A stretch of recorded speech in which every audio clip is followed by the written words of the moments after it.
Hey, good morning, Camp Rockmont. It is a beautiful morning here. We're coming to you live. Well, not live. We're coming to you taped from Hickory Hill. It's time for Morning Watch.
Right at the center of the Gospel of Mark, the turning point of the Gospel of Mark, is a conversation between Jesus and Peter, where Jesus starts talking about his own suffering. They're on the way to Jerusalem, and Jesus says, I'm going to suffer there. I'm going to be abused there. I'm going to be hurt there. In fact, I'm going to die, and then in 3 days, I'll rise again. And Peter didn't like any of what he was hearing. He pulled Jesus off to the side and tried to scold him. And Jesus stopped the whole conversation right there and said, hey, get behind me, Satan. Strong words. And then he calls all the disciples around, all the other people who are standing around. He wanted to make it very clear.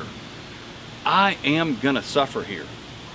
I am going to die for the sake of this kingdom that I'm bringing into the world. And here's the other bit. If anyone wants to follow me, they also have a cross to pick up. They also are gonna suffer for the sake of this gospel. And he closes with this: those who want to save their lives will lose them, but those who lose their lives for my sake and for the sake of the gospel will find them. It's officially puzzling, difficult words, but Jesus is saying that when we are called out there to live into this new kingdom that he's bringing, we might pay a price for it, but paying that price, we will find the joy and the goodness of the kingdom. 20 years ago, I had a youth group in Mississippi, and we were studying this very passage in the book of Mark, and we got to this point about picking up your own cross, and everybody kind of had this puzzled look on their face. So I stopped, and we started asking questions about what does that mean when Jesus says pick up the cross. We had a great conversation. I remember this moment when people started really understanding that there's a cost to following Jesus. We decided that the cross is the price you pay when you don't conform to this world because you're trying to live into that gospel-shaped new world. Well, just a few weeks after this conversation, the whole state of Mississippi went into turmoil because they were having a big argument over their state flag. The governor had proposed that we vote on having a new state flag that removed the Confederate emblem from the middle of it. And a lot of people opposed that. They wanted to keep that. They wanted to keep that old age and everything it stood for. But this youth group, something in them motivated them to stand up for what they thought was true and right and good in this world. And they spoke up for something new, for that new flag. And it turns out they paid a price for it. The day that that flag was defeated, and it was defeated 20 years ago, I went to their school, and I was surprised to find them sitting at a lunch table, huddled around their food, kind of guarding it, because they were being ridiculed and pushed around and laughed at by all their friends and all the other people in the school who were happy that that new flag had failed. I sat down next to them and asked them how they were doing. They said, "Not so great. It's been kind of a rough day. They've been doing this to us all day. In every class, now at lunch, it's a long day." We talked for a while and said, you know, this might be a cross. One of those things we talked about that you're called to bear if you're going to follow Jesus. The cross is the price we pay whenever we have the sense to say yes to what God's doing in Christ. Whenever we step into the newness of the gospel and that new community that Jesus is building, and the world's not ready for it, we'll pay a little price or a big price. That's called a cross. Here's the good news. We're not called to pick up a cross just for the sake of picking up a cross. We're called to follow Jesus into the goodness and the newness of this community that he's creating, where all are loved and embraced and welcomed. And sometimes the world's not ready for that.